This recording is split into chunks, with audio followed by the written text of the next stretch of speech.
இது பனிக்கால இரவு. வெளியில பனி அதிகமா கொட்டிக்கிட்டு இருந்தது. விறகு அடுப்பு எரிஞ்சுக்கிட்டு இருந்தது. சுரேகா தேவி தன்னுடைய அதே பழைய துணிய தச்சுக்கிட்டு இருந்தாங்க. ராகினி ஒரு புத்தகத்தோட உட்கார்ந்து இருந்தா. பாட்டி, மவுண்ட் லேஷர் கான்வென்ட் ஸ்கூல்ல எனக்கு அட்மிஷன் வாங்கணும். அங்க படிப்பு ரொம்ப நல்லா இருக்காம். நிஜமாவா? ஆனா அங்க படிக்கிறதுக்கு நிறைய பணம் செலவாகும் பாப்பா. எனக்கு ஸ்காலர்ஷிப் நிச்சயம் கிடைக்கும். வெறும் அட்மிஷன் ஃபீஸ் கட்டினா மட்டும் போதும். அப்படி நான் அங்க படிச்சா இந்த கிராமத்துல சிட்டியில போய் படிக்கிற ஒரே பொண்ணு நானா தான் இருப்பேன். நான் உன்னை கண்டிப்பா படிக்க வைக்கிறேன் ராகினி. இதுக்காக வீட்டை அடகு வைக்கணும்னா கூட நான் அதை செய்யறேன் கண்ணு. ராகினி ஆச்சரியத்தோட பாட்டிய பார்த்தா. சுரேகா தேவியோட கண்கள்ல தீர்மானம் தெளிவா தெரிஞ்சது. தலைவர் ஒரு பெரிய சேர்ல உட்கார்ந்து இருந்தாரு. சில பேர் அவர் பக்கத்துல உட்கார்ந்து பேசிக்கிட்டு இருந்தாங்க. சுரேகா தேவி அங்க உள்ள வந்தாங்க. அட சுரேகா தேவி, நீங்க இங்க?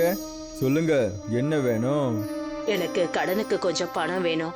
அதுக்கு நான் என் வீட்டையும் அடமான வைக்க தயாரா இருக்கேன். வீடு அடமானமா? இவ்வளோ வருஷங்கள்ல நீங்க யார்கிட்டயும் கடன் வாங்கினதே இல்லையே, இப்போ திடீர்னு? என் பேத்திய நான் நகரத்து பள்ளிக்கூடத்துல படிக்க வைக்கணும். அவளை ஏதாவது ஒன்னா உருவாக்கணும். தலைவர் கேலியா சிரிக்க ஆரம்பிச்சாரு. அட, இந்த கிராமத்துல பொண்ணுங்க படிக்க வேண்டிய அவசியம் இருக்கா என்ன? அதுக்கு எதுக்கு உங்க வீடு அடமானலாம் வைக்கிறீங்க? முதல் தடவையா ஒரு பொண்ணு சாதிக்கணும்னு ஆசைப்படுறா. அதான் உங்களுக்கு கிண்டலா தெரியுது போல இருக்கு. ஒருவேளை உங்களோட பேத்தி ஃபெயில் ஆயிட்டான்னா அப்புறம் உங்க வீடும் போயிடுமே. என்னுடைய நம்பிக்கை நிச்சயம் வீண் போகாதுங்க ஐயா. நான் அவ படிக்கிறத தடுத்தேன்னு வச்சுக்கங்க. நான் அவளோட அதிர்ஷ்ட கதவுகளை மூடிட்ட மாதிரி ஆயிடும். எனக்கு இதுல விருப்பம் இல்லை, அதனால என்னால உங்களுக்கு கடன் கொடுக்க முடியாது. சுரேகா தேவி எதுவும் பேசாம அங்கிருந்து புறப்பட்டு போனாங்க. கிராமத்து ஜனங்க மறுபடியும் முணுமுணுக்க ஆரம்பிச்சாங்க. கொஞ்ச நேரத்துக்கு அப்புறம் ஒரு பெரிய வீட்டுக்கு வெளியில சுரேகா தேவி நின்னுட்டு இருந்தாங்க. உள்ள மரச்சேர்ல ஜமீன்தார் உட்கார்ந்துட்டு இருந்தாரு. பாட்டி, இவ்வளோ வருஷங்கள்ல முதல் தடவையா என் வீடு வரைக்கும் வந்திருக்கீங்க. சொல்லுங்க, என்ன வேணும்? எனக்கு கடன் வேணும். என் வீட்டை நான் அடகு வைக்கவும் தயாரா இருக்கேன். உங்க வீடை அடமானம் வைக்கணும்னு நினைக்கிறீங்களா? ஆனா எதுக்கு? என்னோட பேத்தியோட படிப்புக்காகங்கய்யா.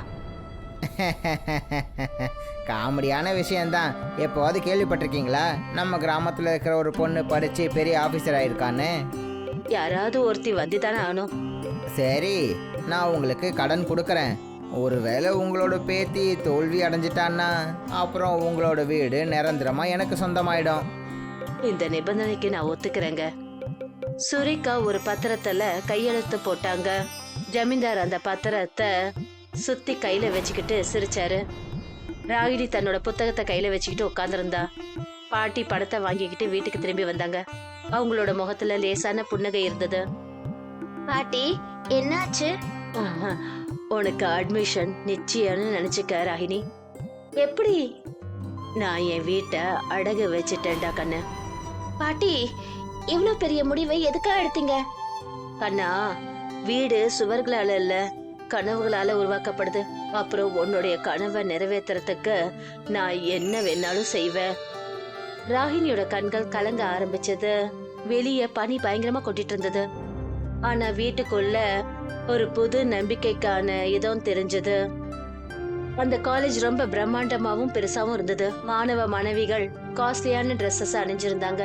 ராகினி அதே சாதாரண ஷாலோட ரொம்ப மெல்லமா நடந்து போய்கிட்டு இருந்தா. சில மாணவிகள் அவளை பார்த்து சிரிச்சிட்டு இருந்தாங்க. நேஹாவும் அவளோட நண்பர்களும் ராகினிக்கு பக்கத்துல வந்து நின்னாங்க. பாருங்க பாருங்க, கிராமத்துல இருந்து வந்திருக்கா நம்மளுடைய புது ஸ்டூடெண்ட். கேள்விப்பட்டோம். இவளோட பாட்டி இவ படிக்கிறதுக்காக வீட்டையே அடகு வச்சுட்டாங்களாமே. ஆனா இவ எப்படி இங்க இருப்பா? பணக்கார பள்ளிக்கூடம், காஸ்ட்லியான புத்தகம். ஆனா இவங்க ஒருவேளை வயல்ல வேலை செஞ்சு ஃபீஸ கட்டுவாளோ என்னமோ. எல்லா பொண்ணுங்களும் ரொம்ப ஜோரா சிரிக்க ஆரம்பிச்சாங்க. ராகினி அவங்க பண்ண கலாட்டாவை கண்டுக்காம நேரா உள்ள போனா. மாணவர்கள்லாம் கூட்டமா நின்றுட்டு இருந்தாங்க. எல்லாரும் போர்டுல போட்டிருந்த புது நோட்டீஸ படிச்சுட்டு இருந்தாங்க. ராகினியும் முன்னாடி போய் நின்னு படிச்சா. ஃபைனல் எக்ஸாம எழுதுற போது மாணவர்கள் அனைவரும் வெள்ளை ஸ்வெட்டர் அணிய வேண்டியது கட்டாயமாக்கப்பட்டது. ராகினியோட முகம் ரொம்பவே வாடி போச்சு. பின்னாடி இருந்த நேஹாவும் அவளுடைய நண்பர்களும் மறுபடியும் வந்து அவ பக்கத்துல நின்னாங்க. ஓ, இப்ப என்ன நடக்கும்? ராகினி, படிச்சல்ல, வெள்ளை ஸ்வெட்டர் போடாம எக்ஸாம் எழுத முடியாதாம். ஆனா உன்கிட்ட தான் பணமே கிடையாதே, அப்புறம் எப்படி போய் ஸ்வெட்டர் வாங்குவ? வேணும்னா ஒண்ணு பண்ணு, எங்க வீட்டு வேலைக்காரங்க கிட்ட கடன் வாங்கிக்க. ராகினி அவங்க சொல்றத கேட்டுக்கிட்டு எதுவும் பேசாம அங்கிருந்து புறப்பட்டு போனா.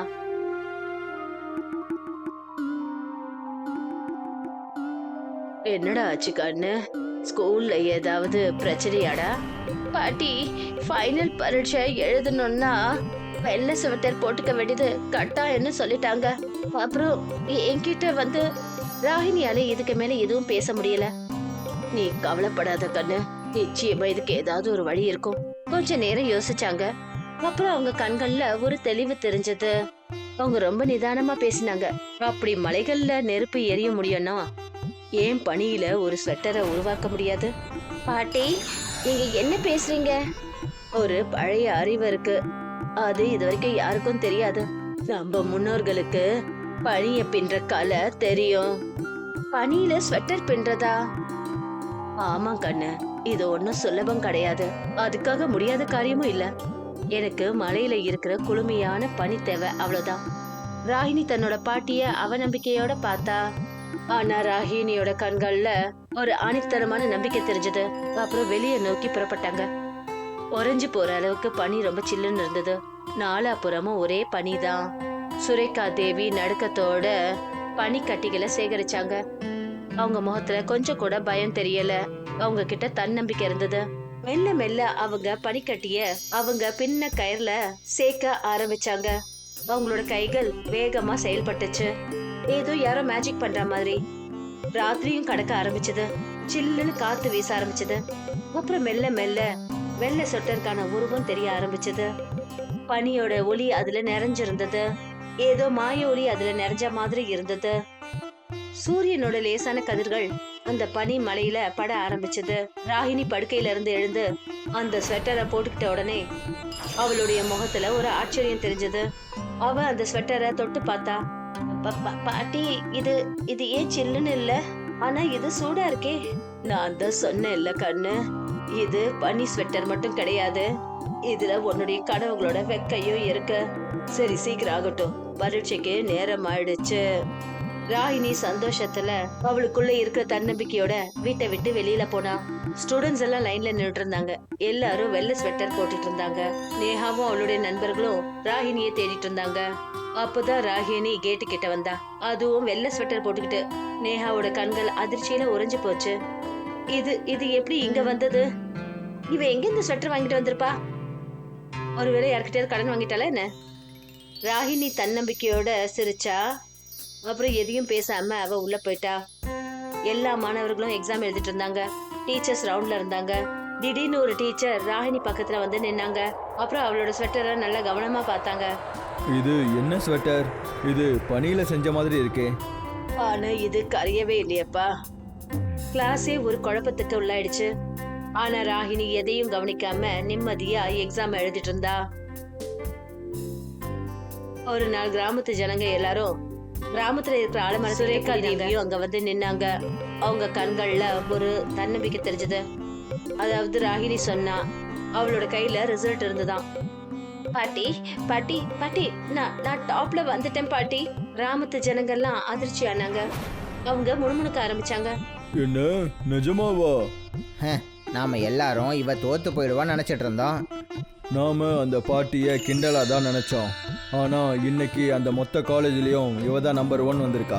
அப்பதான் ஜமீன்தார் முன்னாடி வந்தாரு, கையில பத்திரத்தோட. அவரு சிரிச்சாரு. அப்புறம் எல்லாரும் முன்னாடியும் அவங்க அடமானம் வச்ச பத்திரத்தை கிழிச்சு போட்டாரு. சுரேகா தேவி, இப்போ இந்த வீடு உங்களுக்கு சொந்தமாயிடுச்சு. உங்களோட பேத்தி அற்புதம் பண்ணிட்டாங்க. எல்லாரும் கைத்தட்ட ஆரம்பிச்சாங்க. பாட்டி, நான் வெற்றி அடைஞ்சிட்டேன். ஆனா இந்த வெற்றி என்னோடது இல்ல, உங்களுடையதுதான். பனி எவ்வளவு வேணாலும் சில்லுன்னு இருக்கலாம். அப்படி யாருக்காவது அம்மாவோட ஆசீர்வாதம் இருக்குன்னா அது இனிமையை கொடுக்கத்தான் செய்யும். இதத்தான் பனி ஸ்வெட்டர்னு சொல்லுவாங்க கண்ணு. ராகினி உணர்ச்சி வசப்பட்டு தன்னோட பாட்டியை கட்டி அணைச்சா.